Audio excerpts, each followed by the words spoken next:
Okay, my name is Dennis Gill with the Americans in Wartime Museum. Today's date is 10 April 2021. I am in Edinburgh, Virginia at the VFW Hall doing an interview with Hal Sharpe.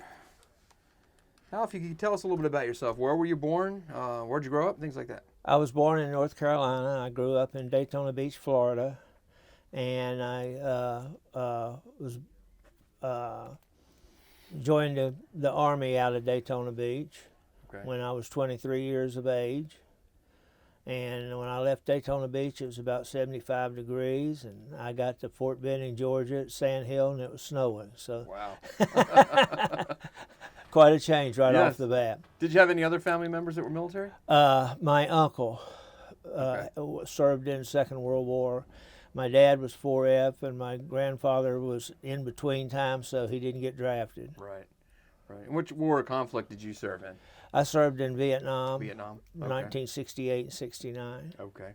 Why did you decide to join the military, and why did you join the Army? Well, I was not particularly athletic, and so I didn't think that I wanted to join the Marine Corps, and the Army seemed like the best pat because I had a couple years of college and wanted to go into the military intelligence field. And so after I took all the tests and wrote the essays and so on and so forth, they accepted me. And so I went through basic training, and then went to Fort Holabird, Maryland, where I completed 16 weeks of military counterintelligence training. Right. Did you have any opinions of the Vietnam War before you joined? Well, I was strongly in favor of it because I thought it was, like so many people did, that it was something that we should be doing to stop the rise of communism. Mm-hmm. And it was, I still believe that when I got there, and I was foolish enough to still believe it when I left. But Right. When you joined the Army, do you have any idea what you wanted to do specifically? Well, I knew I wanted to be in military intelligence somehow, and I thought I wanted to be a counterintelligence special agent, and that's luckily what I got to do. Now, I expected when I left Holabird to go straight to Vietnam, right? But they fooled me. They sent me to Erie, Pennsylvania. And nothing could have been more foreign for me, being a Florida boy, going to Erie, Pennsylvania. Right. They call it Erie for a reason. Yeah. How long was your training, your job-specific training? 18 weeks. 18. And what does that consist of? Well, you do tremendous number of interviews and interrogations, and they have professional actors and actresses that you interview, and you'll do subject investigations. You do interviews for background investigations. You'll do alien hostage situations. So you get the pretty full gamut. And you do a lot of interview and interrogation, but the biggest thing is learning to write reports, because you write reports on everything, as I'm sure you know. Right. And so surveillance and things of that nature. It was a fun 18 weeks, but it was a pretty tough 18 weeks. And for people who are not aware of the kind of reports we're talking about, highly detailed reports. Oh, absolutely highly detailed. We call it LIDMAC, loyalty, integrity, and LIDMAC. Loyalty, integrity, let's see, I forget what the whole, can't remember what the last parts are. But it's very detailed. Very detailed. Nothing left out.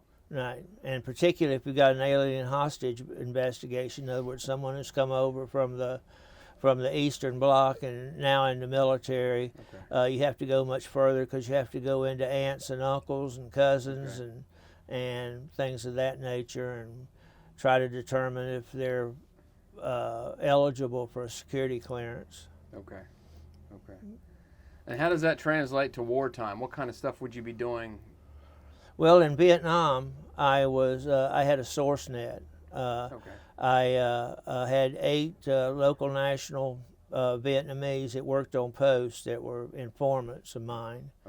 And I worked them somewhat on post, but also they lived off post in the villages around. So you would seek to get information from them about what was going on in the village, if it was Viet Cong or North Vietnamese that were coming in there, what was the loyalty of the village chief and things of that nature. Right. And then I got lucky because the 720th M Military Police Battalion there on Long Binh had a TAOR, a Tactical Area of Responsibility, that ran from Long Binh Post down to the Dong Nai River. So it was actually in the boons. Okay. And so they needed military intelligence support for that, for order of battle stuff. So I volunteered for that. And I did that my last 6 months that I was over there, and I loved that. Right. So you got to Vietnam in '68. Mm-hmm. What were your first impressions going to Vietnam? I loved it. When I got to the 90th Replacement Battalion that night, I couldn't sleep. I sit out on a bunker and watch the flares being fired. Right. I couldn't wait to get there.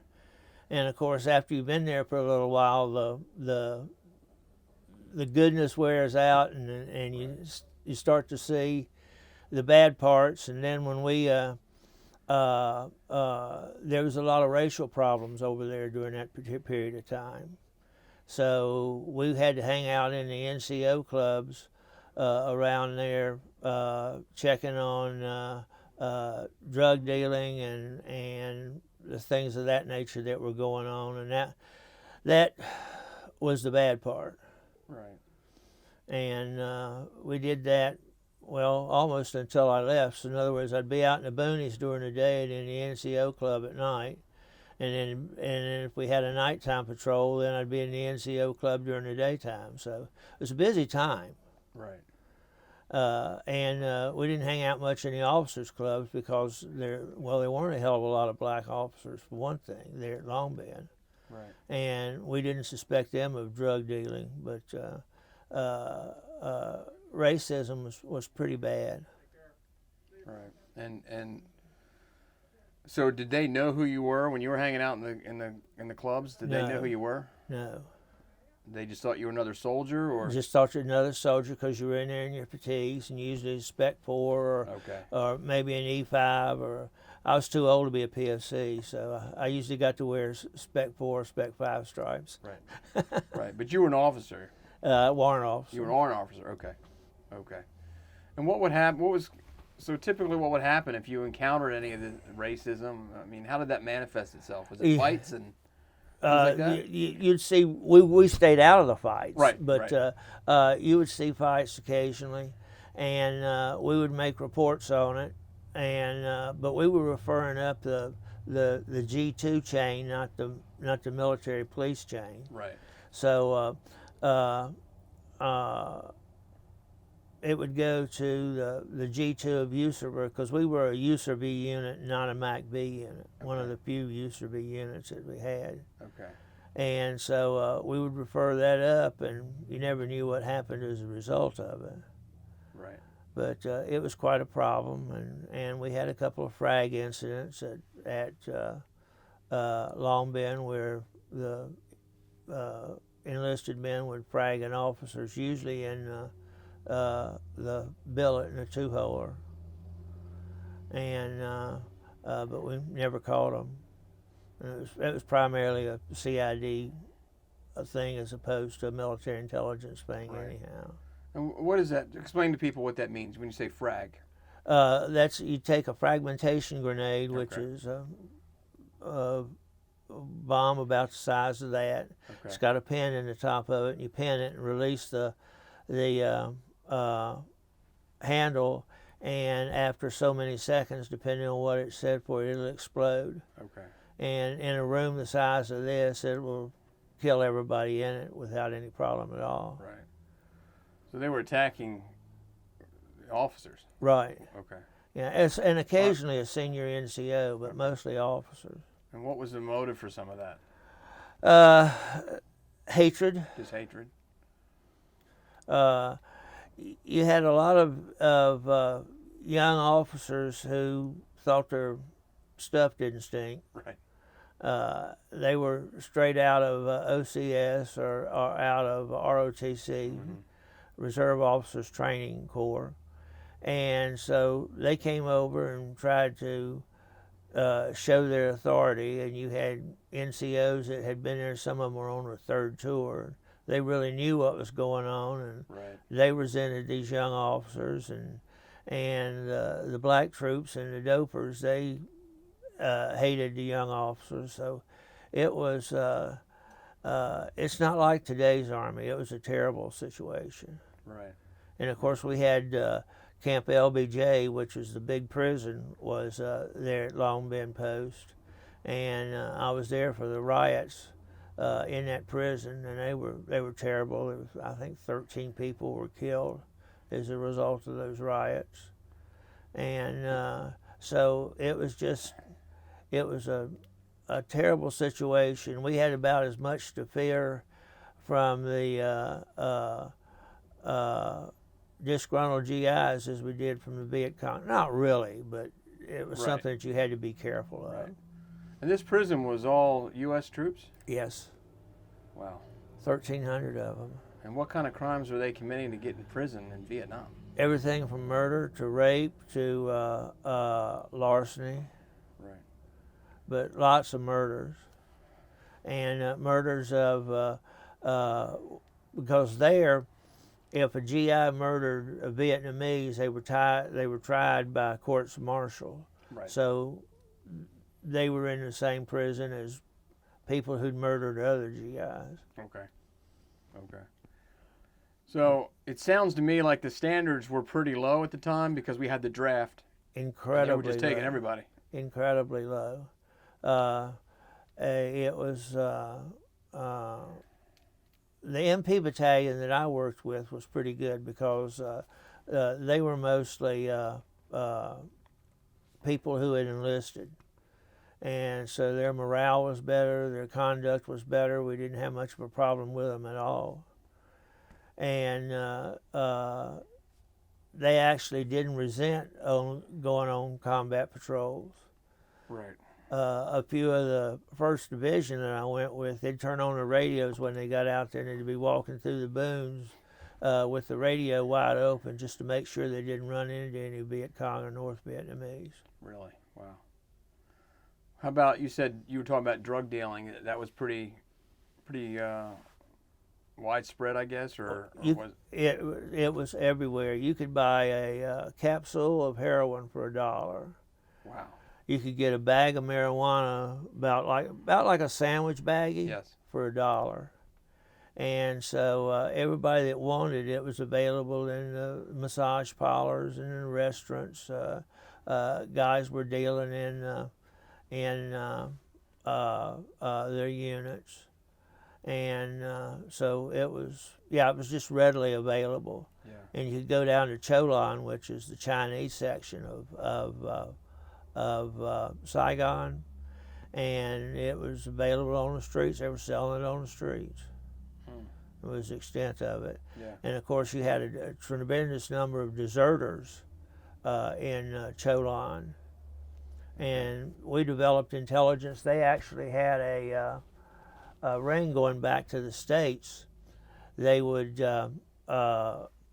take bodies that went into the morgue, GIs that were killed, strip out the bodies and fill the bodies with heroin and ship it back to the States. And when it got to the United States, they would take the heroin out and distribute it, and the body would go on to the family. Wow. How about, so when you weren't dealing with our own people, what kind of others? What else were you doing as far as the people in Vietnam? Well, like I said, we got into several firefights with local units in this TAOR, this area between the river and Long Bend Post. Several good firefights, and one of the lieutenants from the MPs was able to get some rubber boats. Right. And so we started using rubber boats instead of the powered boats that we had, and we'd go up a creek at night or a canal, and actually ran into the Viet Minh, or not the Viet Minh, the Viet Cong coming down the river, and we had a couple pretty good little firefights with them. We usually prevailed because they weren't terribly well trained, and MPs were pretty well trained. Right. And I had an AK-47 as opposed to an M16. Really? Yeah. So I learned how to use that pretty well. Was that by choice? Yeah. Yeah. We'd had some problems with the M16. Sometimes they would jam, not often, but once in a while. And I thought it was cool to carry that, you know. So I had the jungle fatigues that are camouflaged, and shoulder holster with a 357 and an AK-47. Right. So the AK-47, at least at that time, was a better weapons platform. Yes, it that was. You thought. I thought so. You thought so. Were you the only one that carried it, or were there others? No, I was the only one in my unit. Now, the normal squad, we'd have probably an 8 to 10 man squad. Most of them were carrying ARs, and you'd have a one NM203, which was a grenade launcher under an M16, and we'd have one M60 machine gun. Where did you get the AK-47? Got it from a guy that worked at PA&E, was the big Army contractor over there. They did a lot of construction. Right. And I had a friend, Casey, who was in charge of construction. Not in charge of construction, but in charge of security for the construction. Right. So he got it for me. Okay. Hell, he had a bucket full of them. Were those captured from North Vietnamese? Correct. Okay. Yeah. They're pretty good. They were pretty nice. The ones he had were in pretty nice shape. Right. And I was going to bring home they've got a version of it that's not automatic. And I was going to bring one of those home, but then when it was time to go home, I said, "Oh, to hell with that," you know. Right. I just leave it there. Right. Tell me about your first time in combat. Your first time getting in a firefight. What's that like? It's frightening. I was all hit up for it, you know, and we'd gone out time after time after time, and hadn't run into anything. And finally, we ran into it. And it was just by accident. We were going along down the side of a canal, on the path along the side of a canal, and we just happened to run into them, and they were as scared as we were. Right. And so we just lit up the area. We called it recon by fire. Right. You know, mine was going down, down, down, down, down, down, down. Right. Because it didn't go that fast. Right. Nobody was wounded. You know, it was just, you know, there was no blood trails or anything. Right. But I thought, well, at least I've had my, I guess, what would you call it? I wasn't a cherry anymore. Right. And so the next time we were firing into the bushes, and I actually killed a North Vietnamese soldier. Now, I wasn't real happy about that one because, you know, it's fine to shoot at them, but kill them is a different deal. Right. And that bothered me a little bit. Right. Even though he was the enemy. Well, yeah, because we went over after it was over with, and as an MI guy, I'm trying to find out what unit he is and where he's from and so on and so forth. Right. And he had his identification on him, and in his little wallet he had a picture of his wife, we found out from what was written on the back of it, and a child. So, and I bet you he wasn't 18, 19 years old. Right. Pretty young guy. And I just really wasted him because the AK-47 puts a pretty good size hole in you. Right. And that bothered me. Yeah. But then the worst time that I ever had, I was getting ready to go home. I almost completed my year. I was in April of '69, and I missed Tet of '68 because I got there just as Tet was ending, and so most of the damage had been done. Most of the people that were getting killed had been killed, so I was right on the tail end of it. But then in '69, there kept being rumors there's going to be another Tet, there's going to be another Tet, there's going to be another Tet. And we'd found out from down in the AOR where I was working that there was a lot more river traffic and there was a lot more activity outside of the area where we could go, because that was one of the crazy things about Vietnam. You had a certain area you could go and you couldn't go past there, and that belonged to another unit. And so we'd see evidence of enemy activity, but we couldn't do anything about it. Right. And so sure enough, about a week before I left, the main force of the North Vietnamese, along with their their Viet Cong counterparts, hit what we call Tanker Valley, which was this big valley there at Long Binh Post where they kept all the tankers, the 5,000-gallon tankers, and got through the wire and got into the tankers and blew a few of them up. But we were able to push them back. Now the scary part was you didn't have very much infantry at Long Binh Post. It was mostly support troops, clerks and bakers and mechanics and truck drivers and so on and so forth. So they're the ones that had to man the perimeter at night. Okay. So the next morning, then I stayed out there all night and fired a few shots, but you don't know what you're shooting at. I mean, you really don't. And so I got a call from my headquarters, from the 702nd headquarters, said he wanted me to go out in the field with the air cab guys that had been flown in to help out. I'm sorry, not air cab, armored cab guys from the 9th Armored Cavalry that were going to go out and check the field along with EOD and MI. Okay, sure, I've got like a week left to go. No problem. Right. But when we went out there, what was scary was all the cooks and bakers and mechanics that are behind you that are manning the line. And of course, this is probably the first or second time they've ever been shot at, and they're not particularly crazy about it.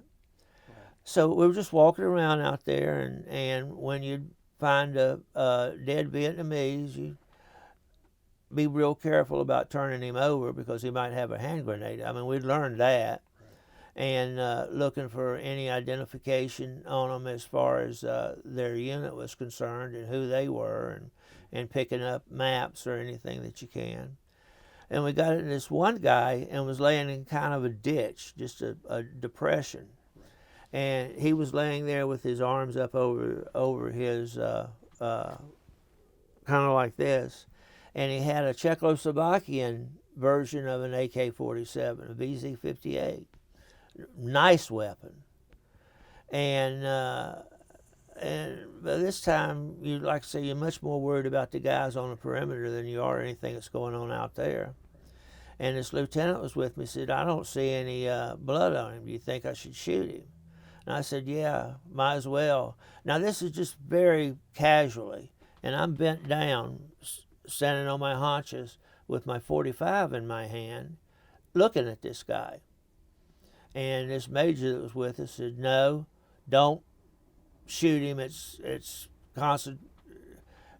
You're destroying a body. You know, don't do it. Don't do it. And about that time, this little bastard pulled a pin on his hand grenade, because he had a hand grenade in his hands, right. Not a homemade hand grenade, not one of ours. Right. Pulled the pin on that grenade, and I heard the lieutenant fire. He had an M14. And I fired my .45, and I could have taken a polygraph that I only fired that gun one time. But when I looked at my pistol, the slide was back. I'd emptied the magazine in him, right, and killed him. And that pretty well shook my cookies. And EOD, of course, was out there with us, and EOD guys are the bravest guys I've ever seen in my life. They were walking along there throwing weapons in a trailer that was being pulled by an M151. Mm-hmm. They came running over and moved the hand grenade, and it didn't go off because it turns out the fuse was wet. That's the reason it didn't go off. So I got my cookies saved that night. Right. And that night they came over to our hooch and brought me this little red package. And in this red package was Mao's little red book that gave all the North Vietnamese soldiers. And the book had been taken out of it, and the guy used the plastic wrapper as a billfold. And it had a certificate in there where he'd killed 3 American soldiers, and it had pictures of his wives and children in North Vietnamese currency. So I've still got that thing around somewhere. I wouldn't be able to find it now, but I thought that was an interesting piece, and I felt a lot better about having killed him. Well, I don't know who killed him. Me or the lieutenant. We were both shooting. We both shot into pieces. But I felt much better about him because of that certificate that he had where he had killed 3 Americans. Right. But that was the end of it for me in Vietnam. And of course, when we came home, we had to go in the back of the depot or the airport in San Francisco because we couldn't go in the front for fear of being spit on. Because I mean, this was the height of it then at '69. Right. And it was a bit of a problem. Right. Did you have any downtime when you were in Vietnam? Where you could do any recreational activities or anything like that? Oh my goodness, yes. I spent 5 days in Hong Kong and 7 days in Thailand. Okay. In Bangkok. Yeah. Anything you can tell us on video? Well, yeah, my family knows about it because I wasn't married then. Yeah. And I like Bangkok because you go into the clubs and all the girls were sitting behind glass with little red numbers on their cute little jackets. And you just pick out the one that you wanted. Right. And they were usually pretty friendly and bought a lot of stuff, bought a lot of jewelry in Hong Kong. Right. When I was in Thailand. In Hong Kong, it was a little bit, they'd come to you in Hong Kong and spent a lot of time in the China Fleet Club and bought a lot of stereo equipment for myself and for my buddies back in the unit. Right. And watches and a couple of nice tailored suits. I mean, it was a jewel of a place, both of them were. Right, right. You were aware of the anti-war sentiment, I'm sure, while you were in Vietnam. Oh, I'm sure that news made it to you. It did. Did it affect your mission at all? Did it? None at all. I just thought they were crazy. Yeah. I did. I just thought they were absolutely nuts. Right. Because we were doing the right things. And little unbeknownst to me, towards the end, we started keeping book on our Vietnamese counterparts. And I could not understand that. You know, where they lived, because we had a Vietnamese unit that was attached to us, another military intelligence unit attached to us. And so we, you know, their families and any information we could gather about them. Why? Why are we doing this? Well, it's orders. That's what we're required to do. And of course, later on, several years later, we found out why, because they were trying to recruit them or get them out of the country, particularly the officers of these Vietnamese military intelligence unit. And I never knew what happened to them. But it was sad. I never wanted to go back. I would have if I'd been sent, but... Right. But once was enough. Yeah. I went to Europe, and that was a lot better. Right. How long did you serve in the military? 24 years. 24 years. All in military intelligence? No, I went to CID when I came back. Okay. And My first CID assignment was in Fort Belvoir. Then I went to Sharpe for 3 years, in Belgium. Mm-hmm. And I was a personal security officer for the SACEUR, Supreme Commander, Allied Powers Europe. And then a couple of military assignments in the States. And then I got the assignment of all assignments. I went back to Europe and was head of the Special Operations Division for CID in Europe. Okay. So I had the deep cover drug team, the high-level economic crimes team, the counter intelligence section, the military, or the section of for what's the word I'm looking for insurgent activity, Right. and also the major crimes team. So if we had a murder or a major crime anywhere in Europe, then I'd lead the team because I'd gotten a master's in forensic sciences by this time. Okay. Going to school at night, and Right. I spent a year at George Washington University. And I'd been to the FBI National Academy. So the Army had given me an excellent education. Right. And so I did that for 3 years. And like I said, I couldn't believe they let you do this, and they gave you a check too.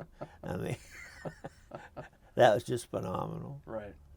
And we worked a lot with OSI and NIS over there, and with the German police, and some with the other nations that we were supporting, but not nearly as much as with the German police. Okay. Yeah, it was a wonderful assignment. Right. Throughout your military career, are there any incidents or anything that stands out more than anything else?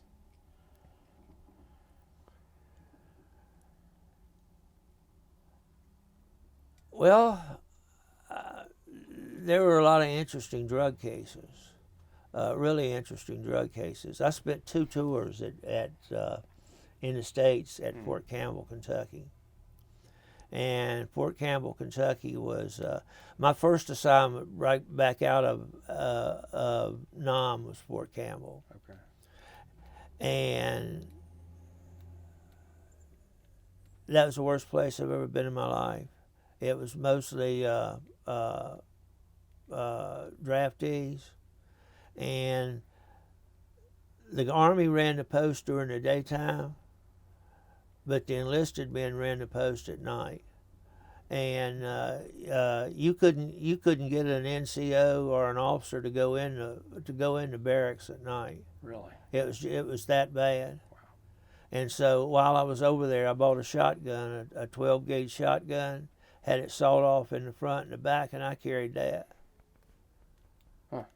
And what year would that have been? That was 1969, 70, and 71, Okay. 72. In 72, things began to get better because we got the Volar Army, the all-volunteer army. Yeah. And, of course, you're military, so you know the first volunteer army really wasn't volunteer. They were, you go to the army or go to jail, you know. Right. Yeah. You know, Forced volunteer. Yeah, Yeah. forced volunteer Yeah. army. And so that was better, but it didn't develop into the fine army that it did later on until, I'd say, probably the early 80s. Yeah. Wow. How do you think, looking back on your wartime experience, how do you think that's affected your life? Well, I've got a terrible case of PTSD. Right. I have nightmares and scream and holler and sleepwalk. I've fallen down the stairs several times, and that's the reason I can't walk now. So that part bothered me. Right. And I worked so many murders, it started to affect me, because oftentimes it was children on post, or women, or and some really grisly murder cases, and that bothered me. Not at the time, but subsequently, you'd think about them. So I'd say that was the worst of it. Now, that's not saying that everything was bad, because it wasn't, because you didn't have a murder a day, but you'd have one a month. Wow. And got to work a little bit on the tail end of the fatal vision case. That was after the Army went in and reinvestigated it after it looked like he was not going to be convicted. So I got to work that a little bit. Right. Well, explain to us what that was. Well, you had an Army physician at Fort Bragg who was a real hot dog. He was, very well thought of, and he had a wife and 2 kids, and he was arrested for killing his wife and the 2 children, and he claimed that hippies had come into the house and knocked him out. He admitted being at the house, but had knocked him out and stabbed and penetrated the family and killed them all, but he survived. And it really never made a lot of sense, but the case was investigated fairly well the first time. But they did things like when the MP commander got over, they let him tour through the house. It had been raining and it was muddy, so there was muddy footprints on the floor that got destroyed. Right. Then the general wanted to come over and all these other people, so they were touring through the house for a day or two. Of course, the bodies were still lying there. They contaminated the scene. They contaminated the scene, something awful. So then when the girl's parents really fought this case tooth and nail, because they were convinced at first that the doctor didn't do it, and then later on they became convinced that he did do it. So they kept pushing the U.S. attorney, pushing the U.S. attorney, pushing the U.S. attorney, till the U.S. attorney said, we're going to reinvestigate this case, and turned it back over to CID and the FBI. And CID really did it, and we did it the second time, like a case ought to be done. Right. But I was only on the tail end of then, because I was just back, because this thing happened in '70, and I was just coming back. And so processed some of the evidence and did some of the ancillary interviews, but none of the interviews are subject. Right. And he's still trying to get out. Really? Yeah. Wow. So eventually found guilty. He was found guilty of all counts, and they never proved that he killed those people. They never did. But they proved everything that he said in his story was a lie. Okay. And we did that through bloodstained spatter and physical evidence. Bloodstain spatter is pretty interesting. That was one of my specialties later on. Okay. I went to Herb McDonald's school. In fact, all 3 of his schools to learn how to do that. And you could tell right much, because you could tell where the blood came from and what type of stain it is, whether it's a slashing stain or. That was pretty interesting. Yeah. Pretty interesting work. Yeah. And so that was probably the most interesting case from that standpoint. But the biggest one I ever had was, we got a call at noon one day. A woman had been found upstairs in an apartment at Fort Campbell, and she'd been slashed and strangled and apparently raped, though there was no semen. And at noon, like in the middle of the week. So we investigated the case, and it's a case that made absolutely no sense whatsoever. I mean, it just made no sense. And we investigated the hell out of it. We couldn't come across anybody who knew much about it except the downstairs neighbor. And the downstairs neighbor was a devil worshiper. But he had been at work. He couldn't possibly have done it from the time frame. Right. In fact, the only way that we ever proved that case was we did a second-by-second videotape of the case, where he was, when he got home. Fortunately, there were a couple people working on air conditioners that were there, when they saw him, exact time that they saw him. And there was a 5-minute time frame in there which was not accounted for.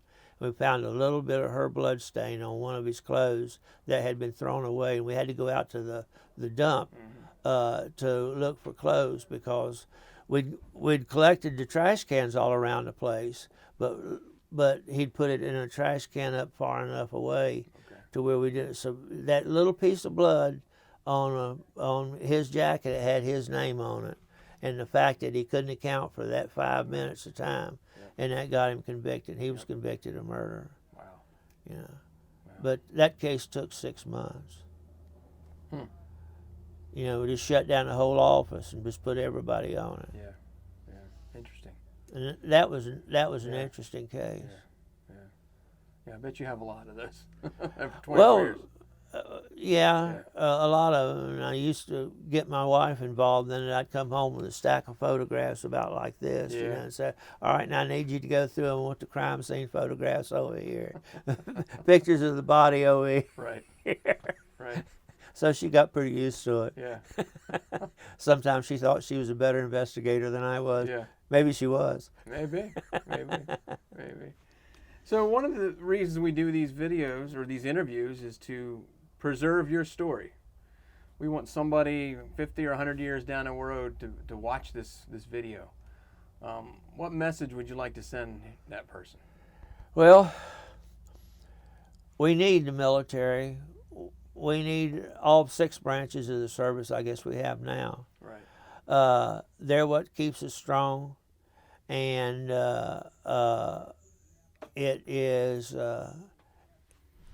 it's a good thing for people to do. I wish that everybody had to have 2 years of service, not necessarily in the military, but it could be something else. But they have to give back to the country. I think that's absolutely necessary. It's worthwhile. Military people, the folks that we have here, we've got a bond that others just don't share. And with all of our brothers. Right. Now, I seen you were Air Force. I was Air Force. Was a mechanic on F-4s. Oh. Yeah. Well, that was a fine aircraft. It was a great airplane. Proof that if you put a big enough engine on anything, it'll fly. So I love doing that. We retired those in '96. Yeah.